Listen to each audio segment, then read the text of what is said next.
Hoy en día se habla mucho de los skinwalker, del wendigo o del nahual. Pero, ¿son reales? ¿O se trata de entidades que acechan desde otro plano, escondidas en la oscuridad? Ven, porque quiero contarte una historia que no solo menciona a estas entidades, sino que también nos adentra en el folclore de la cultura navajo. Un grupo de compañeros universitarios, fanáticos del mundo paranormal, pasaban sus días recopilando relatos oscuros, ya fuera en foros o explorando lugares malditos. Pero lo que nunca imaginaron es que terminarían formando parte de una de esas historias, porque nada de lo que encontraron estaba escrito en libros, ni en relatos de testigos. Esta vez, se toparon con algo que pertenecía a una herida antigua. La historia de un navajo que quizás aún sigue buscando lo que le arrebataron o vengándose desde el más allá. Para entender lo que ocurrió con estos jóvenes, primero hay que hablar de los navajos y de lo que ellos creen. Para esta cultura, los skinwalker no son simples monstruos. Son Yi Nald Lu Shi, palabra que significa camina a cuatro patas. No se trata de bestias nacidas de la nada, sino de hombres y mujeres que eligieron romper los tabúes más graves de su pueblo para obtener poder. Entre esos actos prohibidos estaba profanar tumbas, usar huesos humanos en rituales o incluso sacrificar a alguien cercano. Ese es el precio para perder la humanidad y convertirse en algo distinto.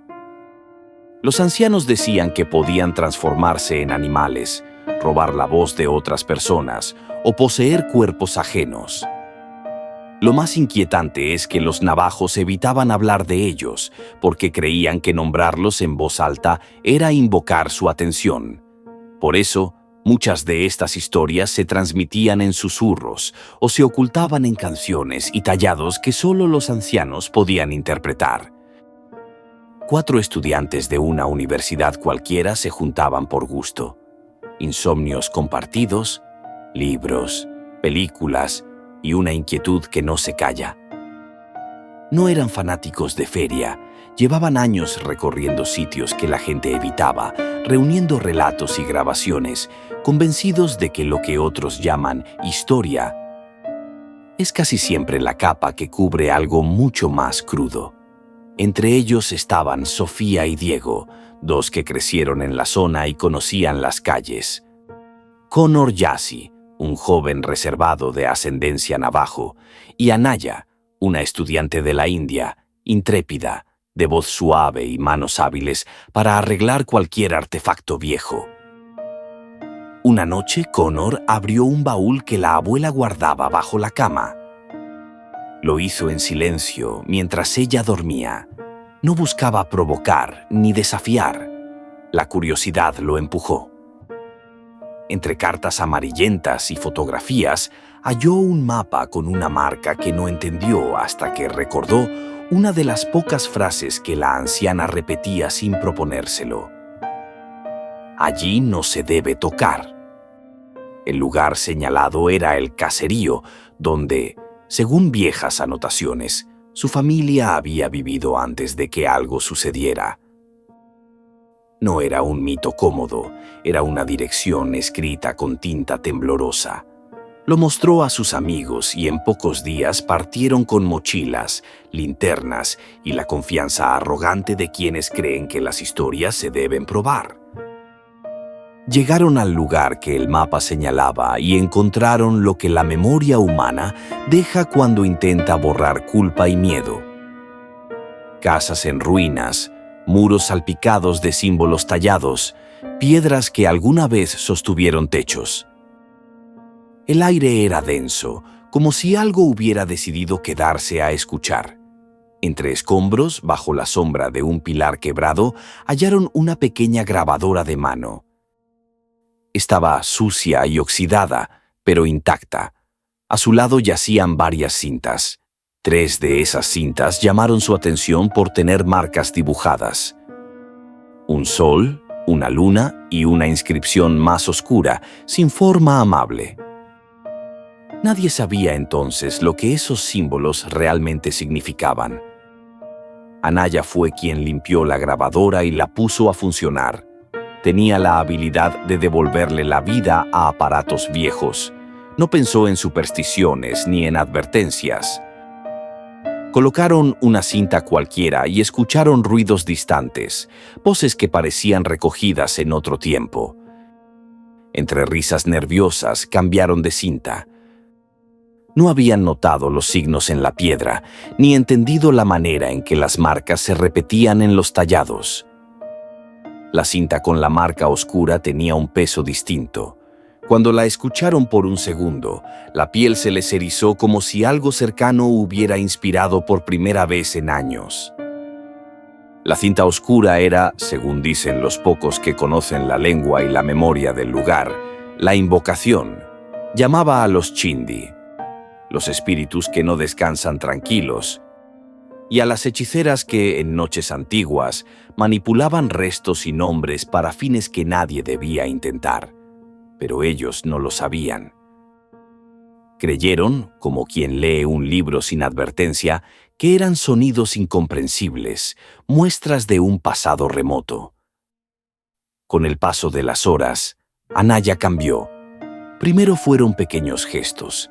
Hablaba más en voz baja, miraba hacia un rincón donde no había luz, sonreía sola. Después vinieron las noches de insomnio, las horas en que nadie podía dormir porque algo aullaba entre los muros. Una tarde en el campamento, Anaya se incorporó de repente y su voz dejó de pertenecerle. Dijo palabras que cortaron el aire, y quien la escuchó supo que algo más hablaba a través de su garganta. Entonces ocurrió lo que nadie esperaba: la posesión. La violencia fue rápida. Anaya atacó, no con furia común, sino con una fuerza fría, con ojos que ya no contenían nombres humanos. La voz era profunda, antigua, y el tono no buscaba solo daño. Buscaba reclamar algo que se le había prometido hacía mucho. En ese caos, Connor se quedó pequeñamente coherente. Vio la grabadora en el suelo, las cintas desordenadas y recordó los arrullos de la abuela. Aquellos cantos que sonaban en la casa cuando la lámpara ya se apagaba. No era chantaje ni leyenda. Eran melodías de protección, patrones que su sangre reconocía sin permiso. Fue entonces que comprendieron, rápido y desconectado de la lucidez, el significado de las marcas. El sol era apertura, la luna era cierre, y la cinta oscura era la invocación. No era cuestión de azar. La magia que habían despertado funcionaba con orden. Con manos que temblaban, colocaron la cinta de la luna en el equipo. La cinta no tenía palabras en el sentido que los libros entienden, sino tonos prolongados, una secuencia que modulaba el aire como una cuerda tensada hasta que su vibración hacía eco en la piel. Connor, a la vez, cantó los arrullos que había oído de niño, esas pequeñas frases de su abuela que antes parecían cuentos.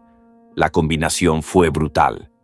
La grabación de cierre junto al arrullo ancestral fue, por un instante, una cerradura que se encajó. Anaya cayó al suelo. Lo que salió de ella no fue solamente un grito, fue un vómito de oscuridad, un fluido espeso y negro que olía a descomposición. Era como si lo podrido que la poseía quisiera dejar el cuerpo y llevarse consigo la última cosa que la ataba al mundo. Los chicos retrocedieron. Cuando el sonido terminó, Anaya yacía inerte y respiraba. La presencia había salido de su cuerpo. Habían logrado expulsarla con la cinta de la luna y con los cantos de protección. Pero ninguno imaginó entonces la consecuencia más dura. Si se marchaban, esa maldición no moriría con ellos. Temían que, como una sombra adherida, seguiría a sus familias, perseguiría a quienes quisieran ayudar o incluso a quienes no sabían que habían tocado lo prohibido. No se trataba ya de huir para salvar sus vidas, se trataba de no regresar a llevar el horror consigo.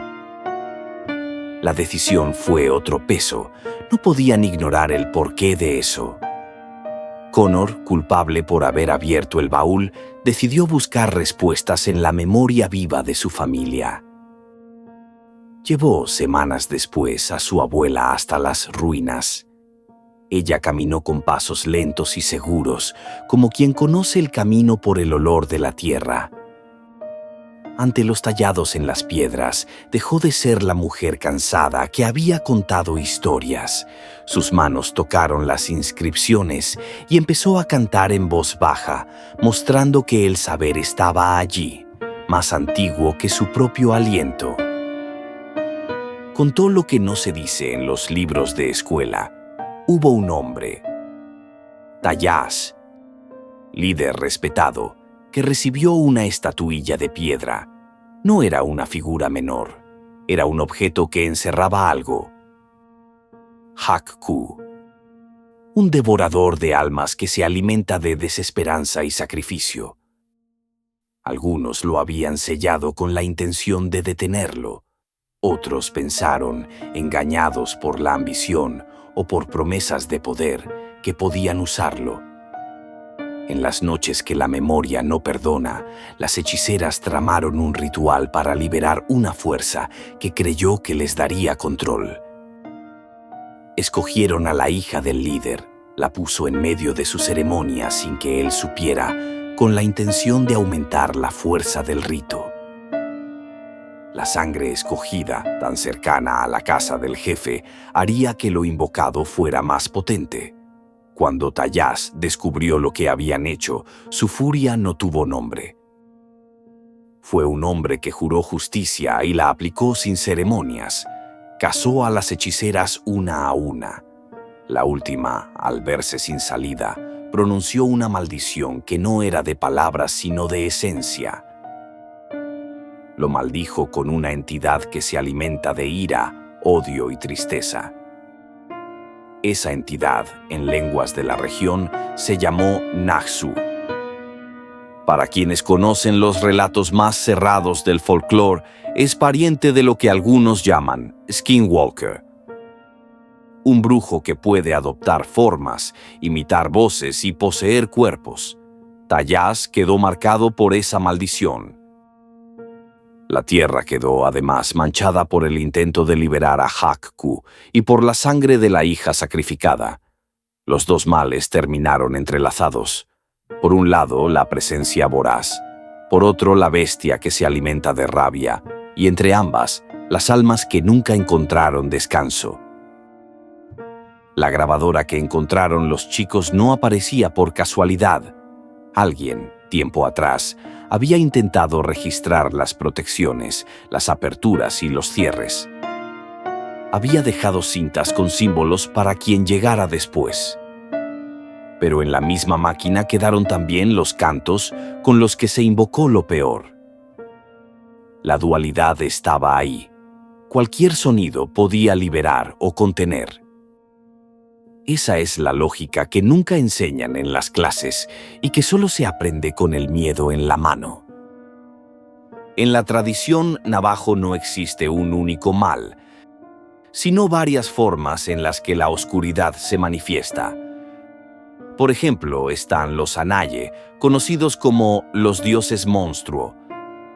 Se decía que eran hijos de relaciones prohibidas y que se alimentaban de los humanos hasta que fueron derrotados por los gemelos héroes de la mitología. Algunos ancianos creen que ciertos brujos invocaban su fuerza para obtener poder. Luego están los Chindi, que no son monstruos en sí, sino el espíritu impuro de los muertos. Los navajos creían que, al fallecer, lo bueno de la persona se marchaba, pero lo malo quedaba como un chindi. Estos espíritus eran responsables de la enfermedad, la mala suerte y, en algunos casos, podían ser usados por brujos en rituales de venganza. Y es aquí donde aparece la diferencia con los Skinwalker. Un Skinwalker no nace como un Chindi ni como un Anaye.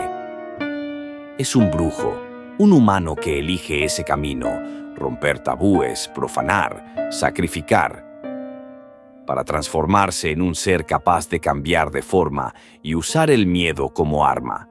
Así, dentro del folclore navajo, los Anaye representan a los monstruos antiguos. Los Chindi son la corrupción del espíritu humano. Y los Skinwalker son los brujos que deciden unirse a esa oscuridad en vida. Al terminar la explicación de la abuela, Connor sintió una mezcla de alivio y terror. Ahora entendían por qué la cinta oscura había sonado con esa violencia y por qué la cinta de la luna, combinada con su arrullo, había podido cerrar lo que se abrió. Sabían también que fragmentos de la estatuilla seguían dispersos, que Hak-Ku nunca se había ido del todo, y supieron algo más, que el Naxu, nacido de una venganza sobrevenida, podía regresar en otras formas, disfrazado de animal, de amigo o de voz al otro lado de la llamada nocturna. Para los chicos no había solución sencilla. Había que vigilar, reunir fragmentos, quizás enterrarlos de nuevo con el canto correcto o con la complicidad de quienes aún recordaran.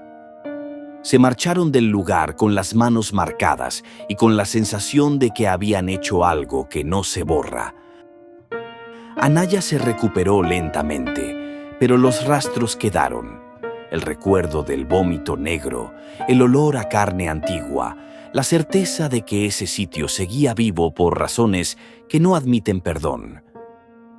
Connor juró no volver a abrir lo que la abuela dejaba guardado sin su presencia. La abuela, con voz serena, repitió que ciertas memorias había que protegerlas, no por miedo, sino por respeto. Que hay fuerzas que se alimentan de negligencia, y sin embargo, cuando la noche cae y alguien se aproxima demasiado a la historia, suele suceder lo inevitable. Pequeños ecos, latidos, sombras que no pertenecen al cuerpo humano. Porque Hak-Ku sigue siendo una posibilidad latente en fragmentos de piedra. Porque el Naxu se hincha con la ira y la tristeza del mundo. Porque las cintas existen y, como todo objeto vivo, están listas para escuchar la voz equivocada. Connor y sus amigos aprendieron que algunas curiosidades son trampas. Las escuchas, las alimentas y, a veces, te devoran. Terminar aquí sería demasiado simple. La última imagen que quedó fue la abuela de Connor tocando uno de los tallados mientras una brisa que olía a tierra mojada recorría la ruina.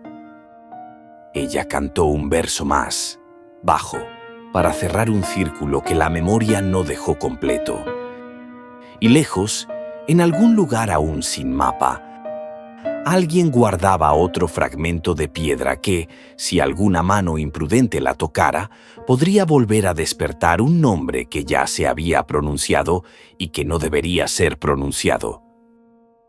No se trata de leyendas aimless.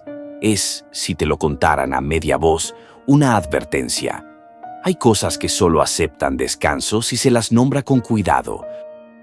Hay historias que no deberían ser desenterradas del olvido porque pueden arrastrar consigo la desgracia que nuestros ancestros alguna vez sellaron con su propia sangre. Tengan cuidado al explorar lugares abandonados y nunca recojan objetos como recuerdo, porque esos objetos suelen estar impregnados de energías que no les pertenecen y que jamás deberían despertar.